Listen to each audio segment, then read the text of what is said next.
coming on. The Crowded Booth with Bryce Koon.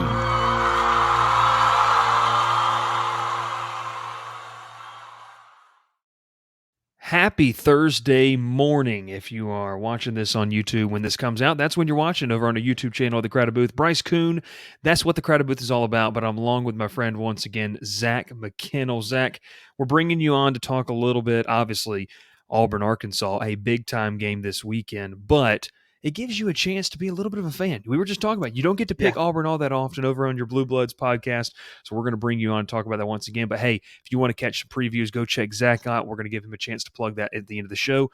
Also check out our previews. Georgia Tech fans, you know where you are. We had some Georgia Tech fans trickle into the Auburn-Georgia preview, and that went about as well as you could have guessed it would. They wanted Auburn to win, but didn't quite work out that way. But once again, hit that subscribe button, hit those notifications so you know when we go live every Tuesday or every Monday and Wednesday, Tuesday live when we talk about the Jackets. Zach, we're going to talk about this game, man, and I thought this was going to be a brutal stretch of the schedule for Auburn coming off a loss. They got the win against LSU, loss against Georgia. First off, kind of give me what you feel like the heartbeat and what I asked you this last week. What is the thought process of this program heading into a tough road matchup against Arkansas when you came off a loss that was really just kind of physically exhausting? Yeah, I mean, that's the big worry, right? Is are you going to be physically ready to play an 11 a.m. kickoff game on Saturday against a team that, isn't Georgia? We clearly saw they weren't Georgia, but they're still a physical team. I mean, this is a team that put up 51 points and like 600 yards of total offense on Ole Miss. Now, is Auburn's defense better than Ole Miss? I'd like to think so, but at the same time, they got a quarterback who, I think it's a lazy comparison, but he's compared to Cam Newton. I mean, he's a big guy, 6'3", 245. He'll run through somebody. They have a trio of three running backs who I really think are very talented, starting with Traylon Smith, and then Traylon Burks, a wide receiver, is a legit, for me, a future NFL wide receiver. I think he's a top 5 wide receiver in the country, but that's opinion based. But for me, the number one thing is, can Auburn just get the wide receiving unit, man? Let me just go on my rant. The wide receiving unit is my biggest concern. I didn't think Bo Nix played bad. I didn't think the O-line played, necessarily terrible compared to, what they had to face against Georgia. Did I think Auburn could run the ball against Georgia? No. Would I like to see more than 28 yards rushing? Absolutely. But you had to look at Bo Nix interception. It's because Sean Shivers at running back tipped the ball in the air. You look at all the drops. I think Auburn had almost 10 drops last week. So you're looking at Bo Nix's stat line and the Auburn drives of what could have that game been if people just caught the football. And it's not that they're not catching it in coverage and in double team situations. They're dropping like open slant passes that hits them right in the chest. If you're a college athlete at a Power 5 SEC school, you have to be able to catch the football. And right now, Auburn's feeling the wrath of having no wide receiving experience, especially as Demetrius Robertson, the Georgia transfer, really hasn't developed as they would like. Yeah, and that's been the biggest sign for me. I mean, obviously, when you go back to that game, you're already technically, we'll say, outclassed by a Georgia team that has tremendous depth. It doesn't help when you have the drops. Now, I want to ask you this, and it kind of goes away and it focuses specifically on Auburn. We're going to talk about Arkansas, but you talked about the drop passes. Is it just me, or does Bo Nix need to ease off the heat a little bit on some of these passes? Because some of them are very catchable. Like I said, if the ball hits you in the hands, I feel like at any point as a receiver, you should be able to catch it. But on some of these, I feel like, and let's go to the touch pass on almost the wheel route down the sideline against Georgia. Nix can make the plays. Do you feel like he feels pressure and is trying to do more just because of the lack of the offensive line play necessarily and the receivers? I feel like he's pressing a little bit. Oh, yeah, he definitely is. And I think it has to do with how much credit did he get for pressing against LSU?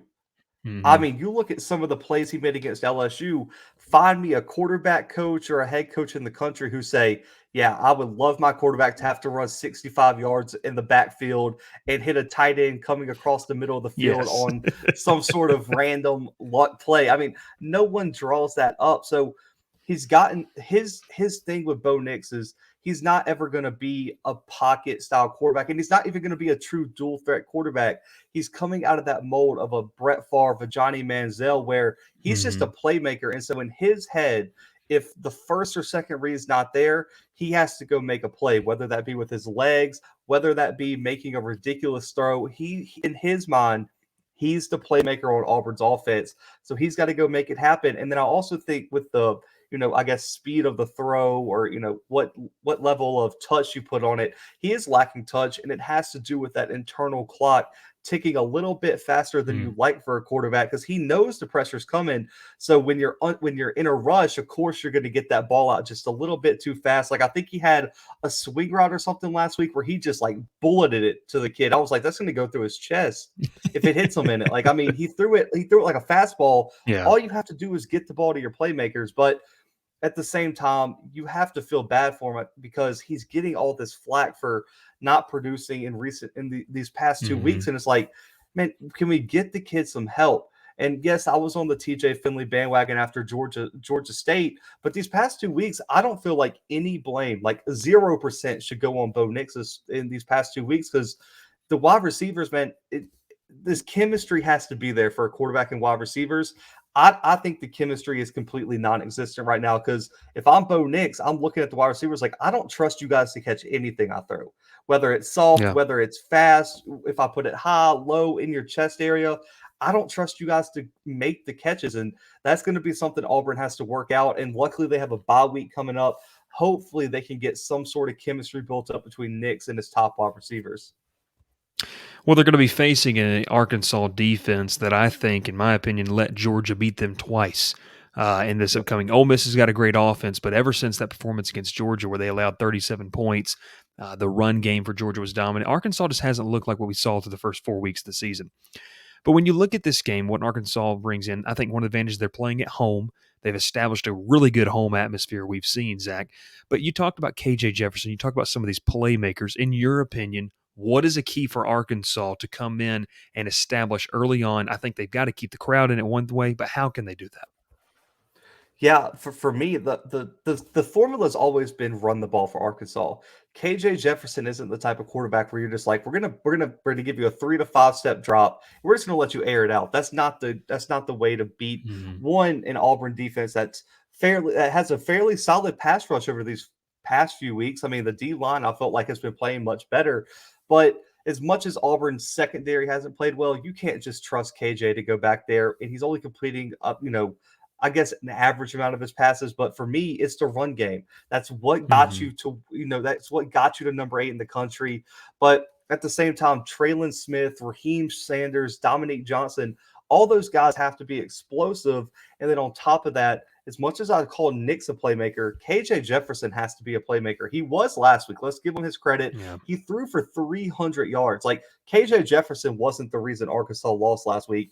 I do think that 2-point conversion call was a good call. I don't think the play call was there. I think that's really what cost them the game. They pulled an Auburn and called some low percentage play, which they tried to get too cute in the red zone, and it ended up costing them the game.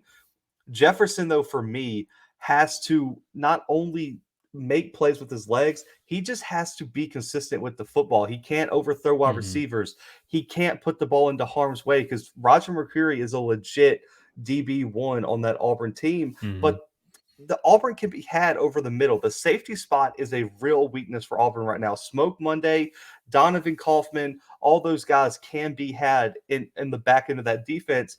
Can he be consistent with the downfield passes? And can Arkansas's O-line win the line of scrimmage? All their losses, Arkansas lost the line of scrimmage battle. They lost it against Ole Miss because Ole Miss ran it right down their throat. And at times, Arkansas couldn't run the football as well as I thought. And Georgia, they just got outclassed. No one's winning the line of scrimmage battle against Georgia, so let's not hold that against them as much. But they got to win the line of scrimmage. And for me, it's just run the football. Use this. If they played the exact same game they played against Texas, you win. Because for me, Auburn and Texas are very similar in their makeup. Both have star running backs in Bijan Robinson and Tate Bigsby. Both have playmakers at quarterback now with Casey Thompson and Bo Nix. And they have a bunch of unproven wide receivers. Jordan Whittingham is great at Texas. Their wide receivers are a bit better than Auburn's. And they have a offensive line that can be good, but is not consistent. So I think Texas and Auburn are very similar matchups, that you can compare for this Arkansas team. So just run the football and stop Tank Bigsby and Jarquez Hunter, and there's your key for Arkansas, in my opinion. We talked about quarterbacks on Saturday when it matters, 11 a.m. Central, which I cannot stand. But there's so many good games. I guess they have to slot them in there TV time wise. Which quarterback helps his team more? Is it going to be KJ Jefferson? Can he lead? Or, in your opinion, does Bo Nix step up to the plate on the road? Which quarterback has more success against either defense? Oh man, that was tough. I'm gonna lean Jefferson in that matchup. I think Nix is Hmm. great. He's been great. But the reason I'm picking Jefferson is I think he has a more favorable matchup with Auburn's defense. Let's say Mm-hmm. both run games are stuffed. Who has the easier matchup? It's definitely KJ Jefferson taking advantage of an Mm. Auburn defense that has not been able to stop the pass. And when you look at Arkansas's secondary, Jalen Catalon might be one of the most underrated defensive players in the entire country. I think he Yeah. has an argument to be maybe the best safety in college football right now. And on top of that, I can't trust Auburn's wide receivers. Even if Nix Mm. goes out and makes a play, do you trust Auburn wide receivers to help him make it? I trust Arkansas's wide receivers and Jefferson to take advantage of the safeties more than I do Nix, taking advantage of a back end of Arkansas's defense that has played really well. The only game you could say they didn't play well was against Ole Miss. They even played well against Georgia. The Mm. run game Yeah. is what got Georgia the win over Arkansas. So for me, I trust Jefferson over Nix this weekend just because he has an easier matchup. I've got a stat right here for you, and it was one that I was kind of pointing out to a good friend of mine and co-host of our live show, Ralph Leary. It was kind of the 400 total yard mark for Auburn. If Auburn can hit that 400 total yard mark this season, when they do, they're 4-0. When they don't, they're 0-2. It's flat out like that. When they hit that mark in their last 16 contests, they're 15-1, Zach. Is the recipe that easy for success? What's the key for Auburn in this matchup? Yeah, the key for Auburn is to run the football and hit that 400-yard mark because you saw Ole Miss do it, you saw Georgia do it, you saw A&M do it in the second half. If you run Arkansas, you can run the ball against Arkansas, Mm-hmm. and Tank Bigsby has been held in check for 3 weeks now. And if I'm an Auburn fan, I'm betting my money that there's probably not going to be 4 straight weeks where Tank Bigsby gets held to less than 100 yards rushing. It just can't happen. The Yeah. universe is going to explode if that happens. And then on top of that, how many teams can say their backups averaging 10 yards per carry for the season? I Yeah, I mean don't think that's there's many. I don't. You And could and probably count on your finger, maybe one finger. exactly. Exactly. So Jarquez Hunter has to be a factor. I mean, if Mhm. Auburn can establish the run, that's the key to get to 400 yards because I don't think anyone expects Knicks to go out there and throw for 400 yards this weekend. That's Yeah. an unrealistic expectation, even for an Auburn fan. The key for 400 yards, the hidden stat in that is if Auburn runs the football, they win games. That's been the recipe since like the Gene Chizik era, the Tommy Tuberville Yeah. era. At Auburn, if you run the football and your offensive line wins the line of scrimmage, even as an Auburn fan, going back to 03, 04, 05, there's not many games Auburn loses when they can establish Mhm. their type of game and run the football. Arkansas has a weakness. Um, Snoop Connor and Paris Jr. for Ole Miss ran all over this team. Yeah. In my opinion, Tank Bigsby's the best running back Arkansas has seen all season. No disrespect to Mhm. the stable of running backs Georgia has. Tank Bigsby's the best overall running back they've seen all year. If Tank Bigsby doesn't get 100 yards this weekend, it is an absolute embarrassment for that Auburn offense. Him and Jarquez Hunter should run for no less than 150, 200 yards this weekend. And for me, that's got to be the key for Auburn. And if these guys don't get 45 carries, Bryce, you got to look at Mike Bobo and be like, do you really want to keep your job? Do you know who you have in the backfield? Like you're on the Yeah. road, you're going to not give the ball to Jarquez Hunter and Tank Bigsby. That's going to be the key for Auburn in this game. Run, run, and run some more. It sounds like that's the key for both teams. As we wrap up here, Zach, I want to get. I'm going to give my score prediction. Then I want to hear yours. Really and truthfully, I'm not an Auburn fan, but I think that Arkansas's offensive line has really been solid outside of the Georgia game. I think they've done a good job, and I don't. Obviously, it wasn't the offensive line's fault that they gave up so many yards against. They didn't play defense against Ole Miss. I got Arkansas winning a slugfest in this one. I think Arkansas likes to win, nasty games. I think they have, truth be told, but partially because Sam Pittman comes from that Kirby Smart tree. Both of those coaches like to win low scoring battles. If it was up to them, they'd win 10-6 games all year long and wouldn't bat an eye about it. So I kind of have Arkansas winning a slugfest. I think that they make maybe one more play. And like I said, I don't think it's necessarily that Auburn plays bad. It just maybe one or two plays here decide. I've got 27-21 Arkansas winning this one. What are you rolling with this? Am I completely wrong? What is your take? I don't hate that score at all. This game is a very good matchup for Auburn. The Hmm. past few times you've had me on, I thought it was a very bad matchup. I picked against them against LSU because I thought Max Johnson and Keishawn Butte would take advantage of that back end. They did for like a quarter, and then Coach O said, "Nah, we're just going to run the football into a brick wall." Still will never understand that. As an Auburn fan, I appreciate it, but man, if LSU has a different game plan, they probably win Yeah. that game. Then you have me on for Georgia. You can't run the ball on Georgia. That Hmm. was never going to happen. But I think Auburn actually pulls this one out. I think when you look at what Harson's established, this Auburn team never gets up too high. They never get too low, and they've been fairly consistent in stopping the run. They're only letting up about 100 yards per game, and the only two teams to run for over 200 yards on them was Georgia State and Georgia. And Hmm. the Georgia State Something game, about they the were Peach missing. State, man. Yeah, and the Georgia State game, they were missing their starting two linebackers in Owen Hmm. Papo and Jacoby McLean. So I'm not putting a lot of stock into that. And Georgia runs the ball on everybody. I mean, Yeah. I think we got to stop using Georgia as like a data point for everyone they play because It's just there's different. nobody out there. Yeah, there's no one out there like Georgia. So for me, I think Auburn's going to be able to slow the run down.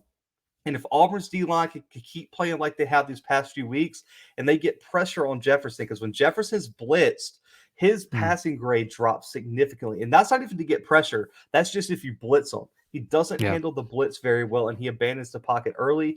I think Derek Mason sees that. He's going to bring some pressure, and I just trust Tank Bigsby and Jarquez Hunter to carry Auburn to the win.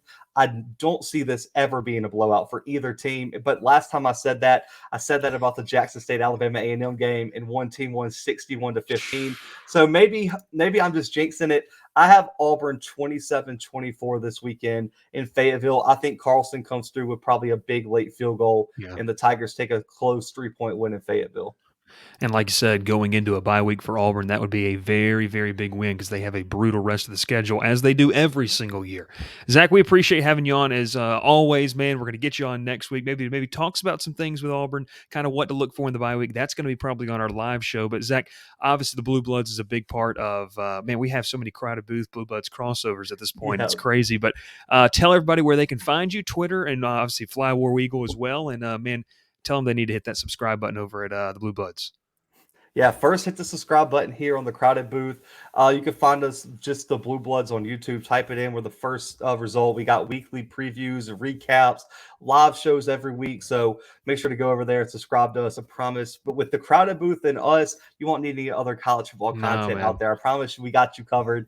Also on Twitter, it's at the _ Blue Bloods. You can follow us there, and also you can follow me on Fly War Eagles. Shout out to MK and Andrew Hughes over there, also doing great work. So make sure to go follow us on there for all your Auburn news. It's going to be a fantastic weekend of college football once again, Zach. I firmly believe it. Even though the schedule doesn't look like it, the SEC has some big-time matchups this weekend. We're excited for that one. We're going to have all that coverage as well. Make sure to subscribe once again here on this YouTube channel. Bring that content up as we are excited to continue bringing it as well. And maybe Georgia Tech fans, I know you turn into this, maybe you'll get a big-time game featured on one of our previews here soon. Appreciate everyone, and we're out. Pile in here and make yourself feel at home. The Crowded Booth is coming on. The Crowded